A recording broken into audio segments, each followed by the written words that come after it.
Chez Biso Télévision, chaîne Oyo Ekokani na yo. Nabali kolenga, nabali kolenga, nabali ko bouger, nabali ko tourner, ti l'air à moi lika nabali ko tourner, ayeka ka pembe na lito inanga lobika ka sort. Oh. Bandeko nanga, l'air à lobika ka sort.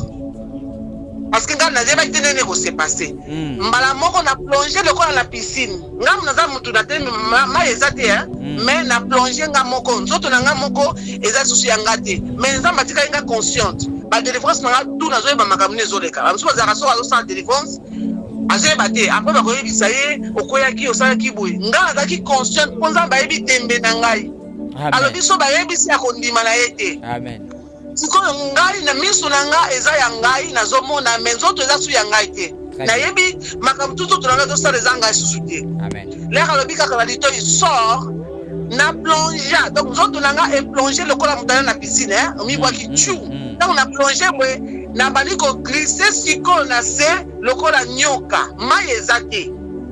Na ezate me nazo glisser bazo kanga ngamu nazo tala na mutu nazo mais ni nango ekomelinga mais bouger ozoloba ni ne peut même zo bouger voilà ngamu na constant mais zoto eza su yangati nani ezo ko glisser ma ezate me nazo glisser lokola ma eza nazo glisser on dirait ba tie mafuta donc nazo glisser ba kangika koto ba ke ba bloquer ma kolo côté ba nzamba lebi yo okotala parce que na yebi kitembe na yo so yebi so ba demo ba bimaki okolo ba kosi. Amen.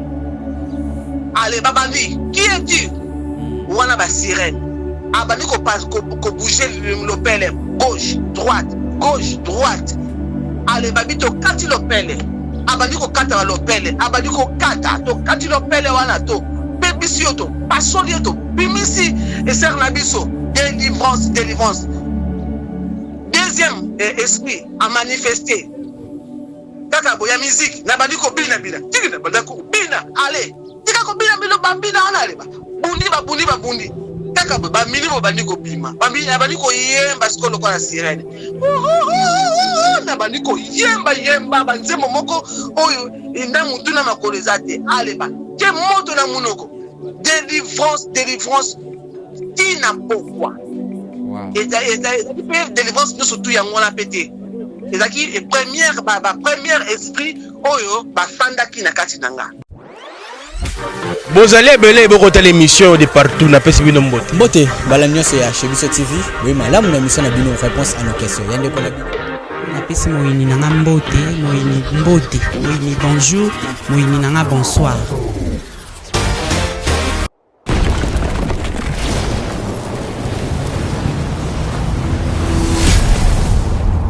Chez Biso Télévision, chaîne Oyo Ekokani na yo. Mbote, Balandinho c'est chez Biso Télévision. Boy malam na émission na bino réponse à nos questions de votre frère Brad Bumba, communément appelé le mathématique de la presse. Donc un réel plaisir de savoir que vous êtes tellement nombreux, alors nombreux de nous suivre partout au monde. Hein. Vous êtes en France, vous êtes en Belgique, là où se trouve ma maman, je salue, maman Béuciel, Moututo Sanepe Mission, mon collègue Lelo, deuxième partie. Vous êtes vraiment partout, voilà, aujourd'hui, on est là, chers abonnés, pour continuer notre entretien avec maman Béuciel. Maman Béuciel, Tozaki Naye, Bosengi, deuxième partie, à témoignage Naye, à Naye, vous savez très bien qui était maman Béuciel, Azaka et Papa Taboulay, à Betty Miziki Kuna, voilà. À l'Obela Kiango, Nanenga Kota Kamondouana, malgré que Banda Kosimba Simba, vraiment, mais elle n'avait pas le choix, elle devait nourrir sa famille, papa Zaki Sunaba Makoki Susute, alors il fallait Aluka Kosala na makasi na ya moi si koluka ko survivre na ba besoin ya papa et puis ya toute la famille et voilà mais akoka ki onkate ya kikokima papa Taboulay na mboka ya Belgique na Bruxelles et nde wana sikoyo place ya kokuta mpena basala nzambe place ba délivrance na ye bandaki koya koyamba Yesu Masi aloka mokonzi pe mobikisi mais tosuka ki wana tosuka ki susu place oyoyo maman Béuciel asalaki une année à jeune et puis tout na to yeba question tout na kiana mais tout ça qui ont réponse te ya koyeba pourquoi le nom de Béuciel maman agardaka kombo o Taboulay apesaka ye maman Béuciel agardaka kombo wana le pourquoi avec elle je vais l'appeler plutôt j'ai dit merci beaucoup na maman Amina Tandonga Labile hein merci beaucoup maman Nasuki Kawana, Maman Minata Ndonga Labile, merci à toi, partenaire Nanga. Merci beaucoup na Yanri Ndonga la Nzambe, Papa Freddy Bile le King. Vous voulez vous faire beau, belle, problème il y a peau, problème il y a mine, problème il y a ceux qui contactez Maman Aminata Ndonga Labile, vous ne serez jamais déçus depuis longtemps. Je suis avec Maman Béuciel. Je suis avec Maman Béuciel. Je l'appelle pour que Tokota en ligne. Na Maman Béuciel. Elle est là avec nous. Je l'appelle pour tout ça la deuxième partie. Maman Béuciel est avec nous. Bonjour maman. Bonjour mon fils Brad. Amen, je suis béni. Comment vous allez maman? Je vais bien par la grâce de Dieu. La semaine était dure. Ouais. Vraiment, belé basengi continuité. Pe ça abonné na biso mbote o balandaka o balinga komingi. Oui, napesi abonné il y a bandinyo surtout il y a Shebiso TV. Shebiso TV. Frère Nabiso Brad. Mon fils que j'aime beaucoup, Mundele Nabiso. Merci beaucoup maman. Nzapa pambola yo. Na ba osu bazali ko travailler na yo, ba cameraman, o bazali ko sa ba montage ya vidéo. Très bien. Ba ingénieur de son, nzamba pambola bino. Na PSP ba osu bazali ko landa biso à travers cette chaîne. Nzambe a pambola bino na PSP bino mbote. Merci na ba commentaire qui vraiment est encourageant kinga mingi. Ba commentaire ça encourage parce que ce n'est pas facile ce que vous allez muto na mokili oyebani et puis au banda ba témoignage il y aura toujours au moins bangunda bazan raté bakoya ko finga bakoya ko babwe mais j'avais décidé de yako la natala ka liboso nzamba lubina sala et que nini bakoloba. Donc merci vraiment nzamba pa na nzambe o balanda. Mais dans les commentaires, il y a beaucoup de gens qui nous ont demandé votre numéro. Mona qui on a des commentaires. Malheureusement aussi sa rémission to soit numéro na hote maman. Avant to ban émission pesa biso na numéro pe to sambela mukio kumba biso na prière. Pesa na numéro à téléphone. Batnya so baza nango déjà pour lobby tebi qui est en émission yokota ba kobenga faut batu ba benga vraiment pour baza pour ça basola na yo. Oui, numéro de téléphone nanga yangoyo ezali 0033 ezali préfixe à France. Ouais. 0033 6 58 48 34 76. Bandela maman. Donc 0033 ouais. 6 58 48 34 ouais. 76. Votre France balobaka 96. Voilà. Et 76. 76. 87 87 90. Ah 76. Voilà, on a la prononciation à Belgique. Donc numéro nanga yango wana pour la kozonga bien il faut ça la 0033. OK. Et puis si on a besoin il y a enseignement donc ou bien direction à Zambé, même à Bondeli. Donc voilà. OK, voilà. Tonito banda, continuité à témoignage dans la deuxième partie. Comment biso dans la prière tout côté na présence ya Kolo et puis poto ban émission na biso. Amen. Amen. Amen. Yesu azaliawa, Yesu azaliawa. Yesu azaliawa na biso. Yesu azaliawa, Yesu azaliawa. Yesu azaliawa na biso. Ya solo, Alléluia, Alléluia, Alléluia na Yesu. Yesu elonga nanga, moninga nangai, makasi nanga, Alléluia na Yesu. Kiti sangu ya nayo, kiti sangu ya nayo, kiti sangu ya nayo nesiko yo. Kiti sangu ya nayo, kiti sangu ya nayo. Kiti sangu ya nayo nesiko yo. Biso tokangola haleluya, haleluya, haleluya la Yesu. Yesu longa nanga, moninga nangai, makasi nanga, haleluya na Yesu. Amen. J'ai dit louange, nos adorations est pour toi Seigneur. Papa, sans toi nous ne pouvons rien faire, tu l'as dit. Yo zali nzete biso nde tozali basama o tokangama na yo nzambe sans toi toyi kobota pe mbuma te nkolo yo zali alpha et omega ozali ebandeli pe suka ye muto tambo tsalaka biso na mwinda ya liloba na yo nzambe na bomoi Seigneur, tu sais combien je ne sais pas parler, tu sais combien je ne suis rien, tu sais combien nous avons manqué beaucoup, Seigneur, Oyo Yebi. Mais pour na bana na nkolo utiliser vase Oyo ezanga tina ya mabele Oyo poni pour la mukolo na lelo po ete mwana moko abikisama. Papa nga na limwa na bunga yo o mimoni sama Seigneur. Po ete gloire ya moto ezali lokola bilamba ya salite kasi lokumu ezonga nde epai na yo. Onze na koloba papa ezala placé par la puissance de ton esprit na bibebu nanga na balèvre nanga po nayeba na koloba ne yo lingi na loba na lelo Seigneur. O na bosani yo rapelenga pambola mato nyonso ekoyoka pe na compréhension bayeba ko comprendre selon l'esprit et non selon la chair.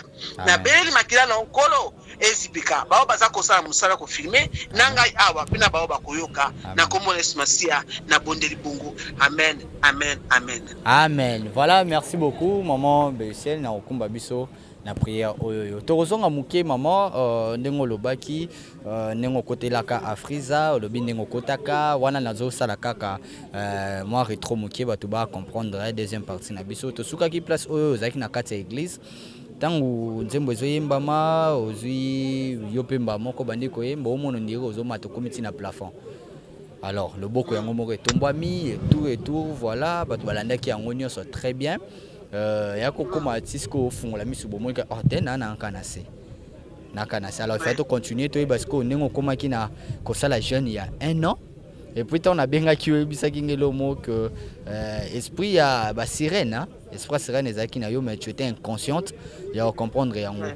Alors oyebisa biso yango wana kaka na témoignage oyo et puis Nathan oyepesa mena biso mais na question liboso na bena otuna ndena baki pourquoi au garda kaka kombo ya Béusiel kombo wana eza kombo tabulé mutapesa kwangu. Est-ce que ces noms là ezaki na ba fêté moi ba gris na kati ezalaka te tobanda. Voilà. Tobandi ndenge ndeko na biso tukoloba place na sukaki na ko pesa ba réponse yango soki za basungi biso lelo kaka. Voilà. Ona kozala Nzamba sunganga na bosa na eloko moko te. Amen. Botango na zwaki molimo musantu Saint-Esprit akitela kingai et puis la baptisé ngambala moko na ko se retrouver que dans un aka na se que na mataki tende frère alobi. Qu'est-ce qui s'est passé na komi sikoyo ko lukanzambe na komi ko tuna pasteur. Bon sa réponse ya ki sirène minimo nini la ki à partir ya témoignage koyo. Très bien. Na MC pasteur nanga na mi pasteur makambo yo ngana uti ko vivre sikoyo awa nazonga mwa mukesima nazonga mwa mukesima nasalaki alliance na Nzambe avant na bota mwana nanga ya misatu jour mama na ikozwanga na oloba ke na utai ko bota mwana nanga ya sika misatu azalaki na 3 mois siko avant na bota ye tango na juise minaye na eko kabona na papa bana donc na kimaki ndaku parce que ba problème ezaki trop on a kota ba détail de makambo ya famille na eko fikelo pa na inverse ne place ndamba yo kuta na nga mais siko mukona na eko bota mona na nga wana na koma iko kufa bataki ngatiyo na gorge pour la basala ngo opération pour na bota kana ba césarienne na bota na césarienne parce que na zala mukongo na nga ezali courbé donc ils ont empêché moi na aleka na bota 3 fois 4 fois na césarienne. Quand je bota moi na batinga ba tio bazo sala opération après anesthésie stili na komi ko yoka douleur ndenge zo se passer et puis na to ko kasu ko respirer te. Na bandi ko senti na meki ko bundana na signaler mais mutazo yoka te ngamoko pe na zo ko kapé ko tomba ka liboko te na signaler que na lamuki et puis balongola eloko wana na gorge. Après na sentir que na zo ko kufa. Mbala moko na motema na lobi Seigneur. Na yebi ko benganga mais nakima musika na yo donc daina kola na Nzambe vraiment te na yoka ki ameminga tina na Belgique na lebi soki opensinga pema ya bomoi opensinga vimbala oyo na kolanda yo na kosalela yo vina nga mobimba. Amen.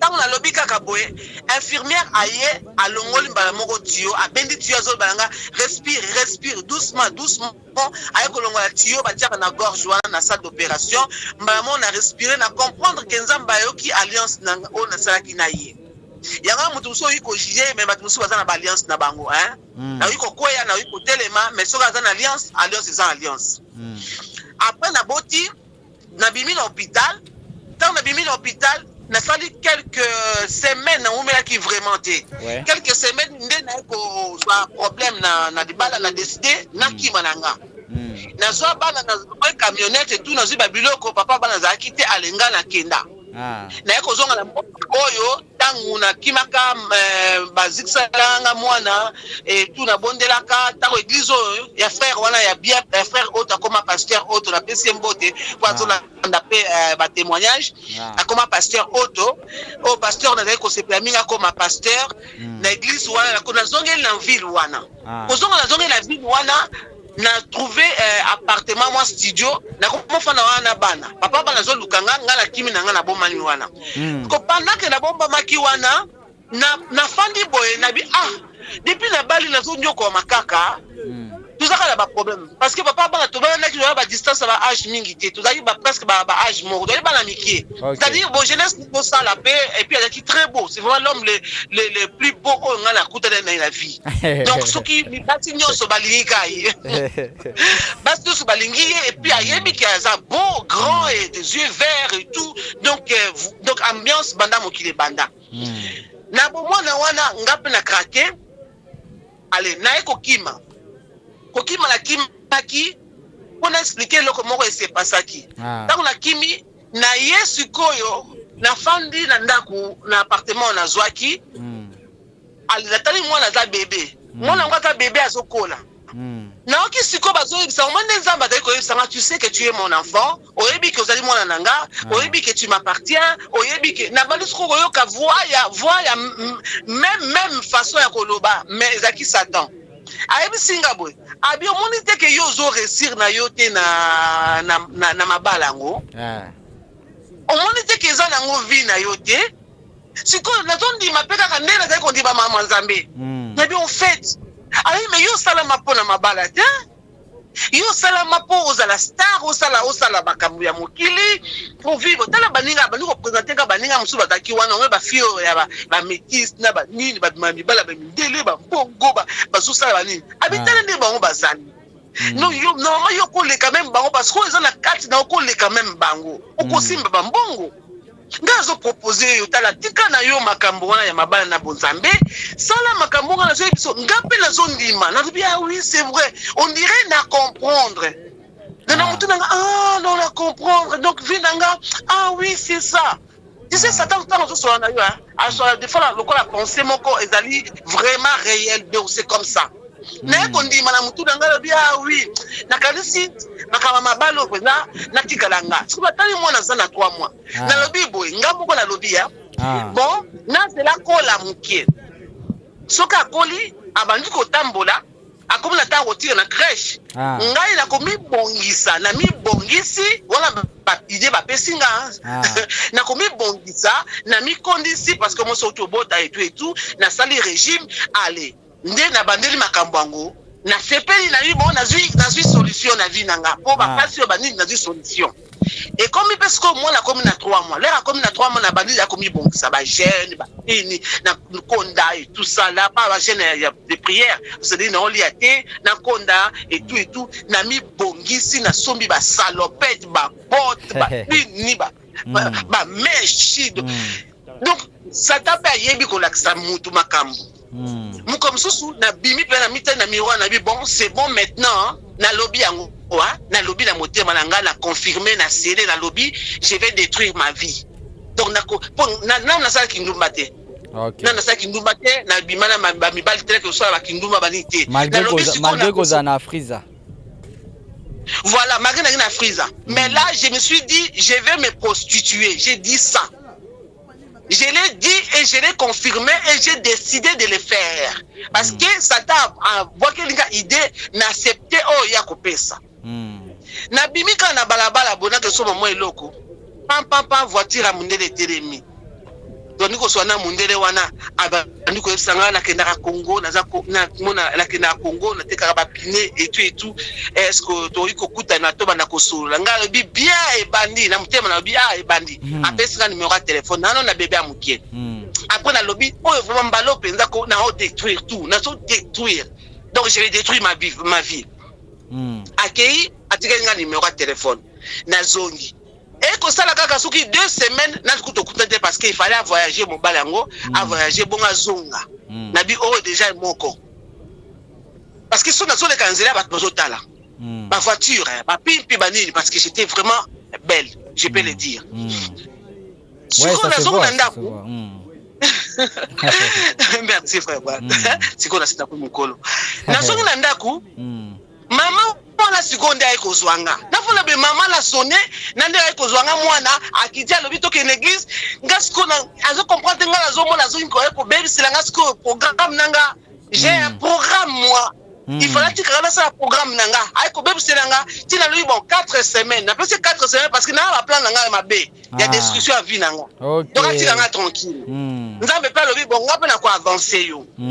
Nde sikoyo tant que na l'église na ndenge nzambe zelaki 4e semaine pour na pesa bango 4e semaine donc première dimanche deuxième troisième quatrième dimanche nde na ay ko simbanga le 3e dimanche wana et puis ba mi rappelenga tu te rappelles olobaki na ngabol o salelanga olobaki na ngabe parce que nzambe abosa na raté sikoyo nzambe ay ko empêcher sikoyo plan po yebi ke ngaso na lobby oui non bon na asimba kinga na bandi kusiko koluka Yesu donc na bandi koluka nzambe na yebisi siko pasteur ngai bon sikoyo lokola simbi ngai lokola na yebi aza vivant aza réel mutu asimbinga bon basala ka sikoyo ndenge nini pona lingina yeba ye nesi pasteur abani bon tokopé ça va enseignement et tout ngali mais parce que pourquoi est-ce que l'église est un groupe est un enseignante mutu moko to ya jour moko boye o ya ko enseigner biso babi c'est bonne idée parce que l'église ngo banda ipesika et ça bonne idée nzamba sali que frère moko utai Congo aye na moto donc frère ba Congo ba uta Congo ba kala ba moto asali vraiment frère moko so azo côté ya après ça enseignement bozo sepela ba boni esiko abanda ko enseigner biso ngasko soit dangeza ki bozo na bino tout mais boye sanga alingara nini mobali wana Yesu boye sanga alingani pona sala pona lulie mbala moko la komi amoureuse babali ko pesa biso ba enseignement enseignement bali okene bien nazo sepela mingi ko kene église na bongo ni motema baptisé du Saint-Esprit après problème comme ko ya l'église problème ko ya l'église nini bakomi siko koyoka zuwa na frère wana oya uteki sasa lokola azoteya azopesa ba enseignement biso tokomi ko sepela na frère na biso pona molimo na biso eliama ba jalousie ekoti na kati ya jalousie wana baboyi sikoyo frère ateya donc ba bundisi alinde ka ezana ba église ngasi ko na comprendre te na bible comment est-ce que les quatre églises en Zambie ba tubaza na ba jalousie ba tubaza na ba problème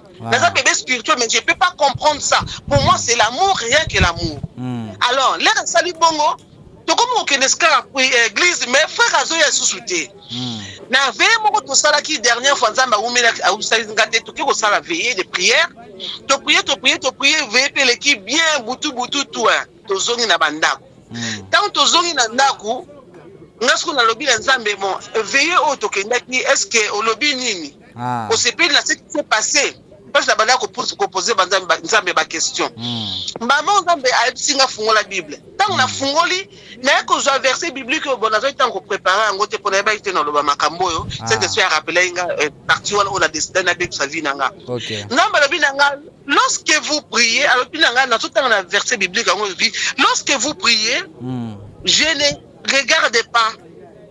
Lorsque vous adorez, nazoyo kananga ma bonde na binote, tango botombo la maboko na likolo, nazata kunate. Attention na meka kolukango na Google. On a expliqué bien nzamba esa ngande na comprendre ki. OK. Alors binanga bongo j'ai vos ensemblés. Quelqu'un va trouver nanini. J'ai vos ensemblés. Et quand vous élevez les mains, je ne suis pas là. Quand vous adorez, je ne suis pas là. Et puis lobby, mais quant à toi, cherche ma face. Très bien. Amen. Quant à toi, cherche ma face. Amen. Ce qu'on a qu'à moi. Moi, je n'ai kondima moko kole quand même il y a Eli. Amen. Amen. Quant à toi, cherche ma face et tu vivras. Oh Seigneur, nous sommes tous là qui Nous sommes tous là qui lelo veillent tout les cas qui ont lelo nazo le kango mena le salaire. Veillez tout ça li to bondeli maloba oyo o pesi biso nde yango yo o sepelaka no o sepe no na biso te. Ngaso na luka yo ndenge libo yo ye ko luka ngaso ko mingala luka yo lisusu. Apona bi donc Nzambe za ndenge ya. Donc ya ko ye pa na yo et puis atone susu luka ya bi quand toi cherche ma face. Na fandi siko na koti mabondeli na boko kene église ba pasteur ba lukinga mama be azawa petu et tout mama be yustiel ba eko trouvenga tant ba trouvenga nga na ebisi bango nga na zo pesa bino verset biblique oyo Nzamba pesa kingai et voilà verset biblique yango yo na comprendre que Nzamba zo se bien ensemble na bisoté ali to bondisa mais le bilanga quant à moi na luka elongi na yebi a sika phrase moko lobi tango yembaka bato bazo kweya il se passe des choses il s'est passé des choses quand j'ai chanté l'onction de Rokita alobi nanga mais même ça tu ne sais même pas qu'est-ce que tu es en train de faire alobi nanga bongo oyebi même pas nini ozo sala ozana besoin o lukanga que oyemba ba esprit va se manifester. OK na lobi na koyemba lisusu te naza na besoin na luka Nzambe ba pasteur ba bondelinga ba oui mais non et tout et comprendre peut-être bien tenga lobi non na nga za carré non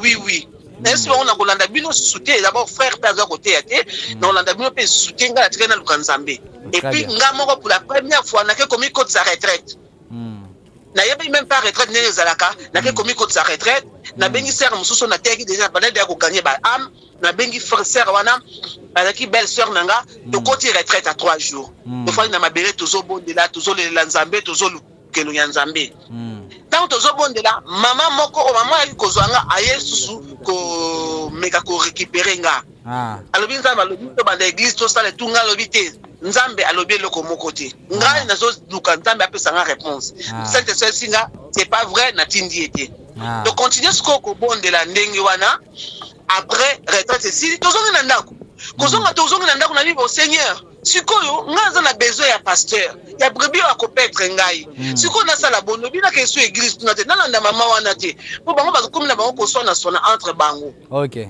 sikoyo ngala sala nini bona tima bolongo na ngala sena bi Nzambe lelo nazoko bima pasteur ngala okuta na ye lelo na kokene na kolanda ye what's cause a problème na yo parce que nga nza besoin na lia na sisi amen na kamba moko ba sonner porte na sonnerie ba sonner na si mi téléphone ya sonnette na lobi allo na yoki mutu boka lobi mama Bea ezangai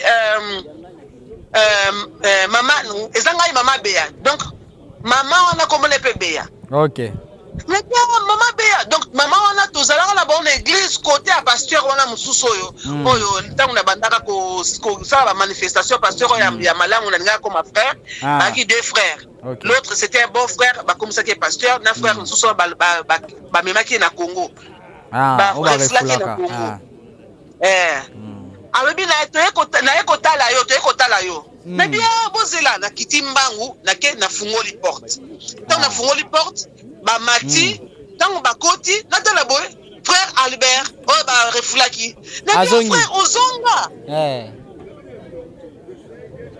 oui abi frère Ozonga abi oui na sina zonga la beta quand même inane na Congo na uti kozonga ngabi c'est bien ngapi na uti kozonga kalate na verse oyo Nzambe akutali nanga apona singa alors frère qu'est-ce que tu es devenu abi na comme pasteur na dit alléluia merci Seigneur c'est mon pasteur akamwe lobi o nini yoto sepela boye ngalobi papa oza pasteur nangai habite tuna lisusu Nzambe atu ayebisa o soki oza pasteur nanga siko moi sina kati moi ça lobi mais papa na bino alobi pasteur Albert ali ko yebisa yote ngala la ila butu Nzambe ayebisinga ma fille est dans la ville allez la chercher.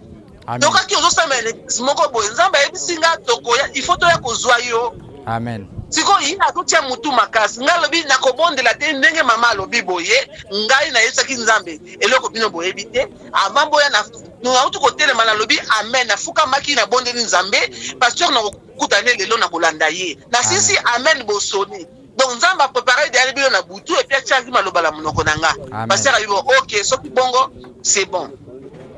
Bon programme l'église de Darandem il y a que un programme l'église ba jour il y a enseignement et tout donc mercredi na jeudi et puis na dimanche. Mercredi na toké une église premier jour na bandaki kokene kozwa ba enseignement na komi kuna aller babanina kopé sa biso ba enseignement ya la marche avec le Seigneur. Na bani kozwa vraiment lei on a tali nango besoin. Pasteur abandi ko laksa biso tozana bakaye na babik.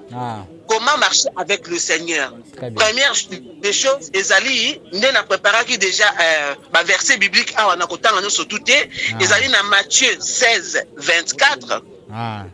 Ezali dans Matthieu 16, 24, verset biblique Wanezoloba. C'est lui qui veut. Ok. Notre tabaïnité Ezali. Voilà. Verset biblique Wana Ezoloba.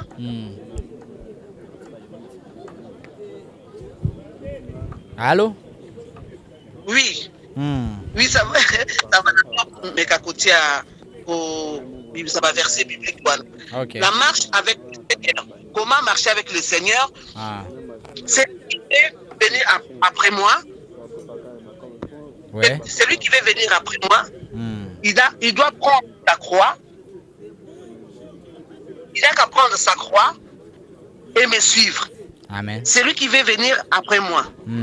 Bon, on a Google Awa parce que c'est bien aussi tout à moi moukié ma commis. OK. Ndé to romona ndenge na ki formé et puis to robet appelle solo ya ba délivrance nanga ndenge bana ko s'est passé. Comment est-ce que j'ai découvert que pasteur wana Nzambe atinele memaki na Congo pona biso. OK. Matthieu livre Matthieu 16 24. Alors Jésus dit à ses disciples, si quelqu'un veut venir après moi, qui renonce à lui-même, qui se charge de sa croix et qui me suive. Très bien. Car celui qui voudra sauver sa vie le perdra, mais celui qui la perdra à cause de moi la trouvera. Amen. Luc 14, 27 et lobby, et quiconque ne porte pas sa croix et ne me suit pas ne peut être mon disciple. Amen. Le verset biblique est clair. C'est pasteur Mabiso lobby. Avant de makamuna Yesu, avant oyemba, avant ça la quoi que ce soit, donc la prière il y a renoncement de soi-même. Ceux qui ont renoncé na yo mon côté, c'est quasiment impossible aux ala appeler vrais chrétiens. Très bien. C'est quasiment impossible. La Luc 14 27 et quiconque ne porte pas sa croix et ne me suit pas ne peut pas être mon disciple. Donc verset biblique on a Ezali clair et net. Amen. Ezali donc mon côté il y a fabriquer. OK. À Balisco enseignement dans Luc 9 23 à 27 à l'objet, puis il dit à tous, si quelqu'un veut venir après moi, qui renonce à lui-même, qui se charge chaque jour de sa croix et qui me suive. L'enseignement c'est le renoncement de soi-même. C'est-à-dire, comme moi j'étais connu, j'étais star, j'étais belle, j'étais ceci, cela, machin truc. Donc je devais renoncer à cette personne-là qui est moi. Donc là, il n'a pas existé de soutien. Et comment on devait le faire dans la prière aussi. Donc à ce côté, je renonce à ma personne, je renonce à ça, je renonce à la sorcellerie, je renonce. Sans Jésus, aux anondoki. Ouais. Très bien. Parce que il y a une spirituelle, il y a un modèle surtout. Et fait déjà, il y a la mamiba, les belé, il y a kindoki. Après, qu'est-ce que c'est la sorcellerie? Ceux qui ont renoncé à mon côté, donc aux akaka à la chair. Amen. Ainsi, c'est enseignement et on commençait maintenant à prier, prier à renoncement, et voilà, Yesu aya kufa na kati na yo, yoskoyo, okufa. Amen. Il faut mourir à soi-même. Prière et bandit, enseignement, prière. Après la période nous sous et tu continues de comprendre le renoncement de soi-même, mais si tu as lobby, si tu as délivrance. Là, c'est comme un cambo et bandit kobanda. À lobby, chaque semaine prochaine, tu as délivrance, il y a maman Béusiel. Donc, on a dit à Kombo, on a dit à maman Béa. Donc, la délivrance, et puis, le processus est allé moulaï. Mais plus important, c'est demeurer dans le Seigneur. Amen. Peu importe où il faut vivre, peu importe souffrance. Parce que la Bible, Allô? Allô, maman?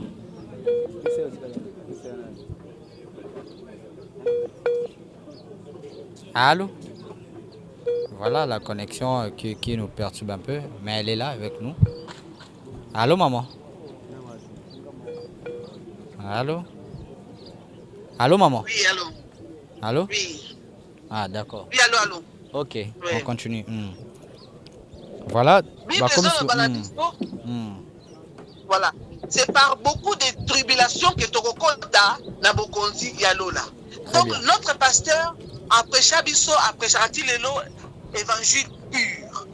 Ce qui fait que tozalaki bon mutoza na ndenge alandelaka nzambe Ouais, ce ouais. qui fait que nazalaki bien formé. Fondation ya foi nanga ezali vraiment basée sur le renoncement de soi-même, sur Jésus-Christ lui-même.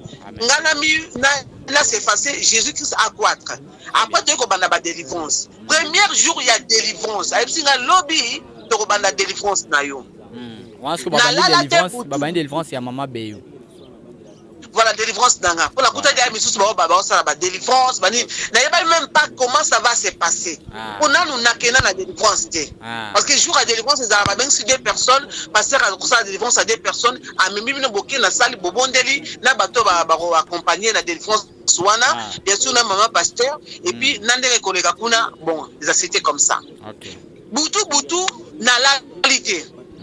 Nazo natuli passer aux alandini. Est-ce que ba demona bako bima na posonanga bako soa et que la passe aux alandini bako bima ndini bazana kata nzoto donc nazo leka bino. Organiser dire ezaro opération. Ndeba ba sala mu opération.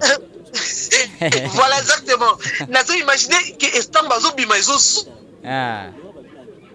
na mutuba donc Alebi non zala tranquille yo moko mona kaka ndenge ko se passer parce que alebi bo ba demo o bazali awa ba mbili mabe bazali awa et aux apesa les cap ya yeba ini na zolo siko na lali na butu na zolo ba demo bazo bima na nzoto na nga ya bazo bima bazo pasolanga bazo donc cauchemar on nga les cauchemar donc etani siko pas aller donc siko yo délivrance. To continue ça tout qui deux personnes, maman pasteur na pasteur na ba équipe mususu. Ngasko ba tele misinga sko boy. Donc ba tele misinga na bandi olenga. Nazo lenga lokola naza na chambre froide. Mais mali les ati. Na bandi ko lenga tina munokezo ni ko beta nazo lenga. Siko na tini pasteur nga mais pourquoi nazo lenga moi? Pona nazo lenga albina nga yote mtu zo lenga. Ba baza kuna na kati de mtu zo lenga. Seigneur. Wow.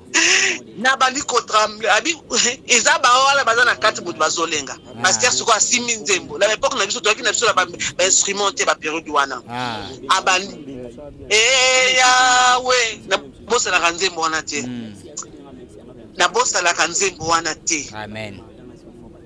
Ah Seigneur, et il est très grand mon pasteur ici là Albert ici là akoma pasteur Abraham azo travailler sko na et pas ba haïtien kuna ake ko chasser ba milimo ba sirène wana ya puissant kuna soko za na vrai nzambe te ko kino sala te. Ah oui. Abani Yahweh kumama papa na bana kita osala kumama Yahweh Yahweh kibayandi Yahweh kumama wana siko ekomaki siko na nini ntango délivrance wana ekomi délivrance wana bon mwana nanga to bota mana 96. Ah d'accord. Okay. 96 très bien. Oui, t'es attends. Ouais, souka bossa abota mana 2001 baza toujours na ba différence à 3 ans. Ouais. Ah OK. 97. Ouais, voilà. 97. Ouais. Donc tu bota moi na 97, moi na zana pe bébé là. Ça bébé oui. Très bébé. Oui. Voilà. 97. Tu continues alors. Bah 97. Voilà. Bah 97 so calculé na bota mana 67. 77, 87, 97, on a combien na 30 ans. 30 ans. Ouais, on a combien na 30 ans. tanga bandika koyemba nzembo Yahweh kumama papa na bana ye na bali kolenga na bali bouger na bali ko tourner ti l'air a moli kaka na bali ko tourner ayeka ka pembe na litoi nanga lobi kaka sort oh bande konanga l'air a lobi kaka sort parce que nga na zeba itenene ko se passer mbala moko na plonger le kola na piscine ngam na za mutu na te ma ezate mais na plonger nga moko nzoto na nga moko eza susu ya ngate mais nza matika nga consciente ba délivrance na tout na zo ba makamune zo leka amso za raso zo sa délivrance azo ba te après ba ko yebisa ye okoyaki osalaki boye nga za ki consciente ponza ba yebi tembe na ngai alors biso ba yebisi ya kondima na yete amen. sikoyo ngai na miso na nga eza ya ngai nazomona mais nzoto eza su ya ngai te nayebi makambo tu nzoto na nga tosala eza ngai susu te amen. leka lobi kaka na litoi sort na plonge donc nzoto na nga eplonge lokola mutana na piscine omibwaki chu donc na plonge boye na bandi koglisse sikoyo na se lokola nyoka mai eza te mai eza te me nazoglisse bazokanga nga bazokanga nga mo nazotala na mutu nazoba mais nini yango ekomelinga mais nzoto ezobouge ozoloba nini ekomeme nzoto ezobouge voilà nga mona naza consciente mais nzoto eza su ya nga te nani ezokoglisse mai eza te me nazoglisse lokola mai eza nazoglisse ondire batie mafuta donc nazoglisse bakangi nga kote bake babloke makolo kote boba amen. Nzamba alobi yo okotala parce que nayebi kitembe na yo so bayebi so bademo babimaki okoloba bakosi amen. allez babandi qui es-tu wana ba sirène abandi ko bouger le pele gauche droite allez babito kati le pele abandi ko kata le pele abandi ko kata to kati le pele wana to pebisi yo to pasoli yo to bimisi et ser na biso délivrance deuxième esprit à manifester kaka boya musique na bandi ko bina tiki na banda ko bina allez tika ko bina bilo bambina ana leba bundi kaka ba minimo bandi ko bima bandi ko yemba skolo kwa sirene na bandi ko yemba banzemo moko oyo inda mutu na makolezate aleba ke moto na munoko délivrance tina pourquoi wow. Et délivrance nous surtout ya ngona pété ezaki première esprit oyo ba fanda ki na kati nanga dans bosse ezaki sirène na esprit musique voilà sirène esprit ya musique na esprit ya kobina ya danse nyonso tout oyo etali makama musique babengani sirène wana siko na koyebisa bino sirène wana nde nzambe alakisaki nga nakende kozongisele babiloko na ye sirène yango ezalaki nani ozwaka ndenge nini siko molimo ya sirène wana ntango siko paster apesi biso banseignant binzambe akosola na bino moko nga naza prophète te nzambe akokolasanga makambo me ngai nasengaka nzambe alakisa bino moko soki alakisi yo likambo oye koyebisa ngai ngai nakoyeba sikoyo molimo nini fo na chasse epuis nini nzambe ayebisi yo nazongi nakomi kobondela makasi alakisa so prière toza bacommando donc amemaki biso na ndenge ya commando tokobanda prière de 8h à 2h du matin so tobandi 22h ti 8h du matin toza kaka debout tozo prier aza moto ya combat spirituel. Donc j'étais entraîné, je suis quelqu'un capable de kokota ba jeune Milaï, capable de prier des heures, capable parce que mon papa sinon là Albert Abraham nous a formés, tous qui vraiment ba commando. Amen. Gloire. Donc la bima pour la distico, je reste comme ça. Donc si quoi abali ko apprendre biso comment prier, non seulement ça ça ba délivrance et puis besoin ba moment prière. Surtout qu'il a temps parfois tous on rati 18h toi ka debout. Il y a lembi tozongi kolala na butu na kolala na bondeli nzambe de to bondela kaka binza bolakisa bino nzambe pe bandi kolakisa déjà asola nanga nazana donc déjà ya ba vision ya komona ya koyoka nzambe siko abandi kolakisa nga sirène wana ali utaki wapi beyu ciel ba pesa kinga sirène oyo abimaki liboso wana azali sirène oyo la reine du ciel oyo afana na likolo. Wow. Na loti ndoto boye nazokende nasimbi babiloko moko na maboko nazokende quelque part kotika babiloko yango ntango nakomi esika yango namoni lokola babenga lokola tour moko ya molai ntina likolo komona kote ete batiaki babarrière bakanga baporte nakomi na barrière wana natuni bagarde bazalaki wana nga lobi naza na besoin namona madame wana azala na likolo balobi oye mpo na nini ngabi na ye mpo na ya kotikele babiloko na ye oyo batali ngati babi ok bafungoli porte ntango bafungoli porte balasinga nzela na mati na ascenseur wana ti na likolo ntango nakomi na place ye azalaka porte efungwami nakuti afandi nayebi kodécrit ye te me nazomona ndenge wana donc sirene yango aza sirene azalaka likolo na espace na mapata yoka ye moko ndenge nini esepasaki voilà donc namoni afandi na tour ya likolo nakoti na déposele babiloko na ye atali ti alobi ok c'est bon c'est fini tu peux partir donc ngana yo tosilani na tourné na bimi nakomi nakiti siko na ascenseur nde nayaki nakomi na porte wana nafungwami siko naki bayebi singa natuni ngai me mwasi yango oyo mwasi wana yango tozongisa babiloko azali nani parce que j'ai marché avec des personnes que je voyais pas dans des anges ok babi nanga c'est elle qui séduit tous les hommes de la terre wow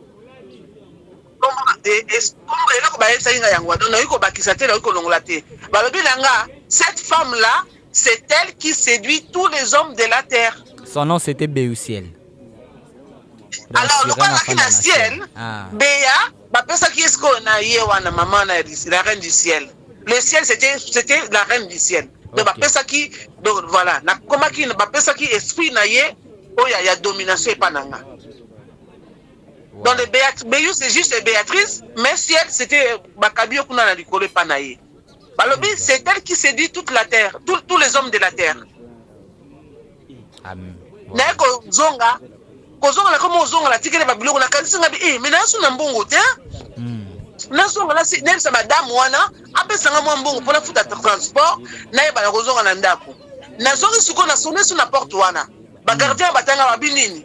Ngabi na besoin madame moi pesa moi quelque chose pour na mort à transporter na zonga ba ebisi nga ba oui mais okoki kozonga lisusu ate yo na ye bosi la nide okoki kozonga lisusu te débrouiller yo ngabi babi okomona ye lisusu te sili tene ko se débrouiller alors ce qu'on a tourné à l'okende na moi ce ko ba moko ya mike na ville ngo ba ndiko sekanga bazo sekanga lazo ke bazo mabanga bandio bambanga ba bambanga mabanga bazo sekanga lazo ke kende na za na mbongo te loko moko te nde place souffrance na rapé et bandaki c'est-à-dire ezaki promesse ya souffrance oh nous sommes nazaki nango comme gloire comme mbongo comme nino la oiko zo na ningina zo na zui so na tout donc yem tazaki kopesa sikoyo nyonso étoile nanga tout lokolo ekendeki donc la comme sikoyo moto na ko souffrir sikoyo na comme na besoin na lukanza ambesu makasi pour la délivrance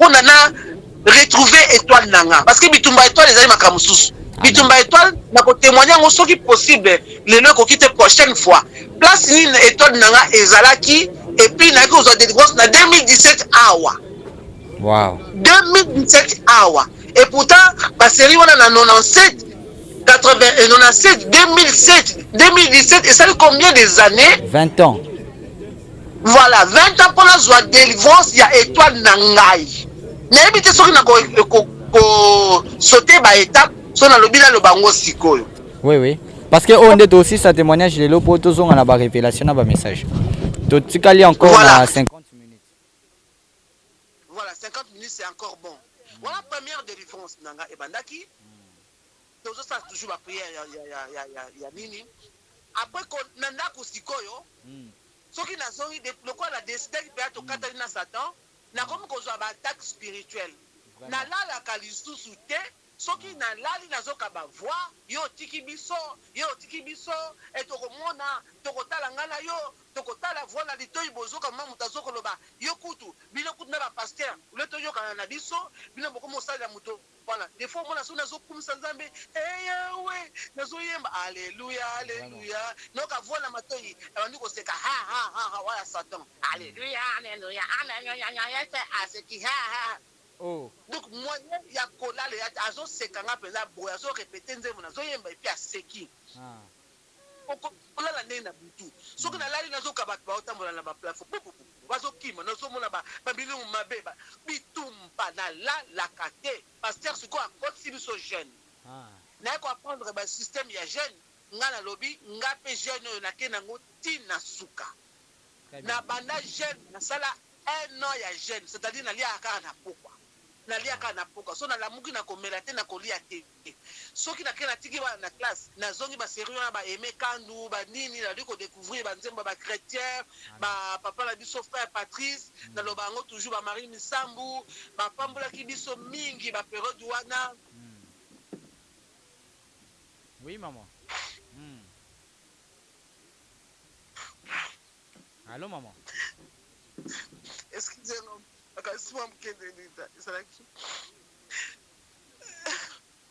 Excusez-moi. Excusez. Ouais, ça se comprend. Maman pleure pour à raisonner tant de souffrance, à raisonner vinaillé et tout. Ça fait mal comme on dit toujours. On a des témoignages vivants, des témoignages qui choquent. C'est des témoignages vivants et édifiants. Voilà, peuple de Dieu, vous voyez une personne belle, élégante, Azawana, Mibali Bazolula, vous ne savez pas le pourquoi. Voilà, Moutasali sacrifice il y a 1 année Mobimba pour nous la jeune qu'on s'est débarrassé de Mili Moïse Katinaï. Maman, vous êtes prête de continuer avec nous ou soit on comprend votre émotion? Je peux encore. Si ma frère oyo nzamba tizaki ba période wana na ifsaki bango pe un jour na ça qui témoignage ba yebaki bazana idée te elongo ni basala oyo nzamba tiza bango pona batu mususu oyo bango ba yebite, c'est-à-dire nga nazaki na banisaki télévision na ndako nanga, je pouvais écouter que les chansons de Dieu ba clip ya bana nzambe ba frère Emekandu ba frère Patrice ba Marie Musambu banzembo ya baser lo banzembo surtout wana isungaki nga makasi donc je ne pouvais pas vivre sans que nayoka musique ya bana nzambe. Soki bakoyoka témoignage oyo bayebake eza na bato mosusu oyo bazalaki peni na période wana parce que toyina bainternet te mais okoki kosoba bacd ozoyoka mateya osokoyoka baalbum ya tina te eza na tina. Oui, ma frère Patrick, de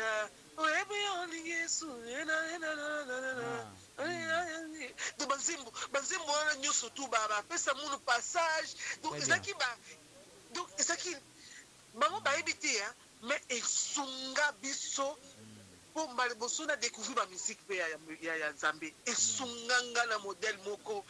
J'étais béni parce que sans cela j'étais perdu parce que j'avais des attaques matin, midi, soir. J'avais des attaques dans la tête. Dans la carte na tongo. Si on a dit na tiki ba na classe on na zongi na ti musique nzambe na bani ko bondela. Na butu, so ka ba di 22h bani ga balali ngana so ko bondela. Na bondela ka de 22h à 3h du matin. Wow. Jusqu'à ce que ba voisin ba sali pétition, ba bi makelele trop, ngana zo sa makelele, ba mindele ba kokara ba makelele te. Na quartier wana parce que je ne pouvais pas dormir. Satan va kotungisanga kolobanga na matoyi ba demo bazo ko attaquer ngai donc ba attaque moko osu et puis nazaka mutako banga mingi nazaka mutako banga tango nasokola boko tinanga na chambre te so mwinde kufi na kokota te mama zo banga si yo boma mutu to nini. Imaginez sikoyo na se retrouver ce qu'on a ma vrai démon sikoyo et puis mon bali azaka na ye na ndako te omona bina bana voilà nga moka na bana azongi 3 jours plus tard et tout siko yo moko zo buda ba kotelier attaquer yo et moi ndako ya pena ndako ya binga satana ye osase ba démon mingi ale abali ko tuta yo donc et puis à 6 ko beta yo bo minute 5h du matin mbanga déclassé ma kila na misu jour na quelque chose baptême j'étais battu toute l'après-midi alors binga Satan na ye donc lokwa ya zaki na na zo sambela na été azo vivre na vie na donc Satan hôtelier aya ko betanga physiquement Physiquement, pasteur n'a pas témoin. 17h du matin. Normal, il fallait mais nakufa quitter. Albi nanga na 11 de la minuit. Na yo na pasteur na bo chasser ba démon par-ci, bo chasser ba démon par-là. Maintenant mon Satan na yé. Na kasi a la blague. Natali bona kipete azu fungo la kanginda kwa na poche. Kuba na mutu ti na tongo. Na sa sortant na mâchoire déclassée, mise rouge partout. Donc abiyo kasi nzamba pa kabu apambol alimbisa yo. Kasi alimbisa yo. Alimbisa yo te, nzamba alimbisa yo te. Yo kasi alimbisa yo. Yozela. Na 5h du matin na bengi pasteur aye yake musala bakutanga état moko critique.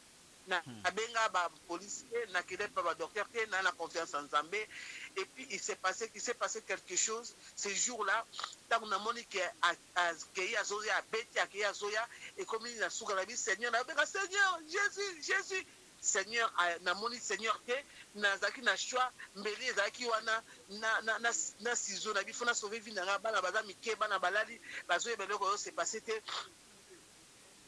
tiko tant na simbi mbeli na simbi ciseau na simbi mbeli après l'air azoya na zimbala moko ciseau après tant akomi abandi suko beta pona eba ke bakuwana na ko résister sur la tête hein. Nabikouana, je ne vais plus résister. Si je prends ça, c'est fini pour moi. Très bien. Après, l'air a yé, à ça, 2 mètres, presque 10 mètres, un gars, ça, coussé, hein. Donc, nous a poupé à côté, naïe. L'air a bêti, à Koumoko, n'a juste ciseaux, maman n'a pas dit que tout banana moupanzi, n'a crié, parce qu'il n'a aimé qu'il n'a cocaté. Mais je dois me défendre. Donc, on a tout mis bon, on a sauté, qu'est-ce qu'il y a?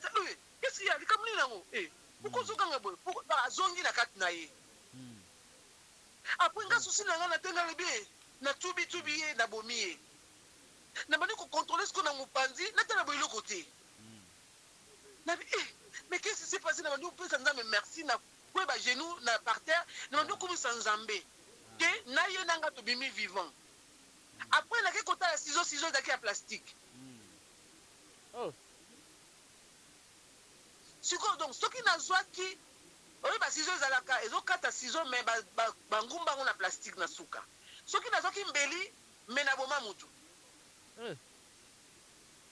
donc cet esprit a sali que na simbi kaka ciseaux donc des infos sur côté bêtio voilà donc Satan y malobi ngai moko na ye na ose la minuit pour la banda musala pour bo nyokolanga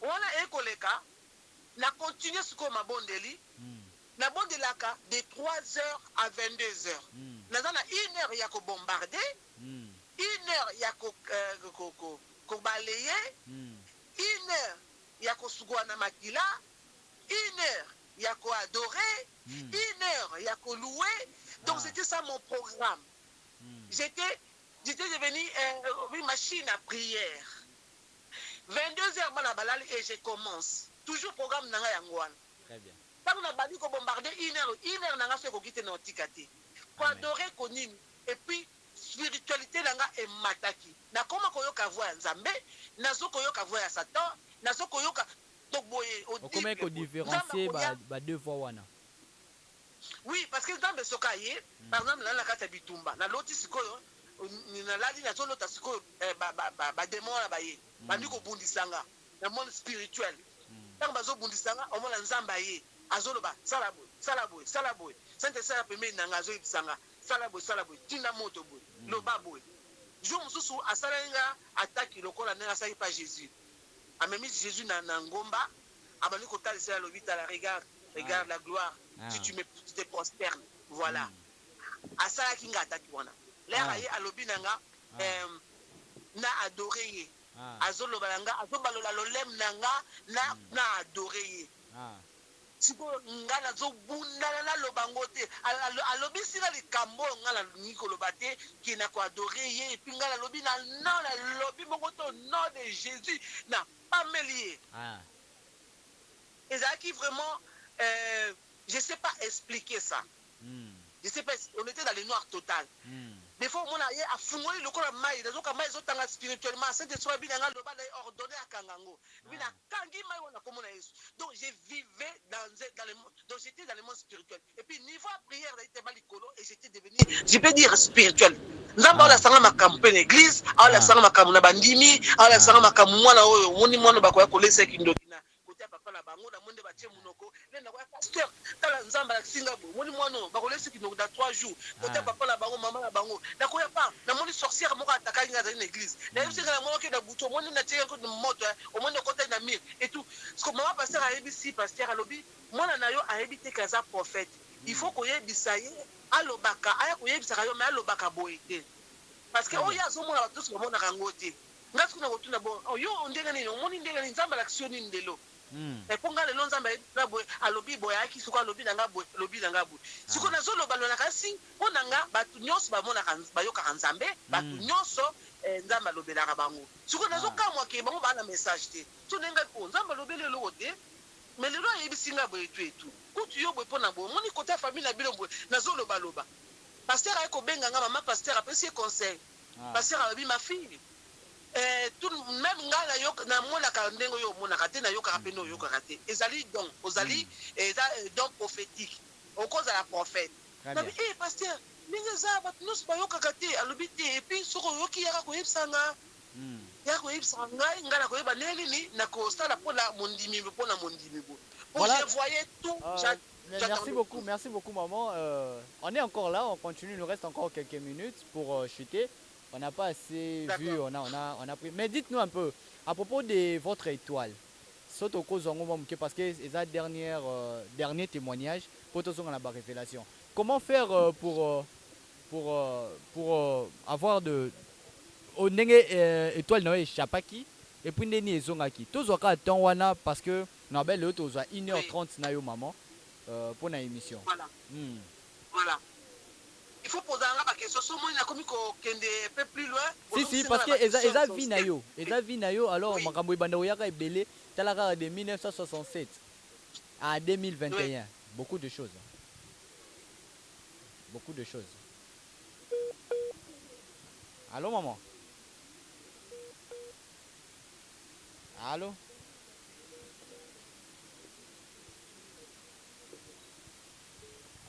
Coupez.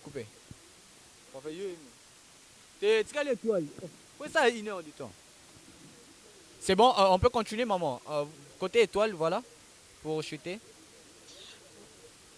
Voilà. Pour l'étoile Nanga, il m'a fallu, donc, en 1967. Voilà. Mais si quand on a yambaki yesu, naba 97. Déjà, nous avons un frise, mais quand on a baptisé du Saint-Esprit, Seigneur a touché, on a voté en 97. On est passé dans le Zolanda. Ok. Après, dans la délivrance, il y a étoile Nanga, na 2017. Donc 777. Je vois vraiment la perfection en Zambie. La date de naissance, Nanga Landeng na Mbaki, na kota vraiment moi Nanga Misa Touana, oyo Nzamba yako Nanga ki aza prophète. Dans la bota qui prophète, on a obotaye aza prophète en Zambie, après ça ngape ba signe et c'est pas ça qui bongo, na comprendre koya na yendenga la kota na Bonzambe. Na 2017, kaka la kati ya mabondeli, na zobondela. Bon, na 2017 wana, qu'est-ce qui s'est passé en 2017? Naï ko divorcer na papa bana. OK. To divorcer naïe parce que tout kaboni tout zongani. Après le Seigneur a permis la période na zone na yembaki na saki album ya de la souffrance au pouvoir na ko ça ya base à zéro tout taï ko kabola naïe. Donc Nzamba permetaki li kambwana parce qu'il a façonné. OK. Parce que le problème naïe il commence à s'élever même contre Dieu lui-même. Alors pour briser son orgueil, pour briser son orgueil, Nzamba Alaksinga Moko, Alaksinga Lobi, Alaksinga Longoli et pantalon, et puis il était à faire tomber ceinture naïe, et puis comme Koluka aide, aider parce qu'il était vraiment dans l'humiliation. À quel cas pasteur va rejeter et c'est passé bon naïe ici. Nzamba Lobi il faut que ozongi au salé naïe parce que sinon à ko humilier yo.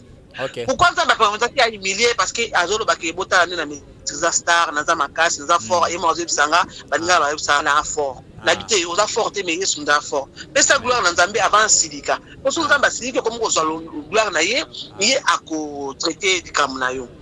Donc voilà le bien on compte à détailler parce que c'est quelqu'un de très orgueilleux donc Nzamba Lobela est physiquement bonalito, il bonza pas passer un message mais à Lobi dans Zambie ngana nanga mokili na poli nanga mokili. Donc à Lobi n'est pas boya dia qui le long ko sanga na poli nanga mokili.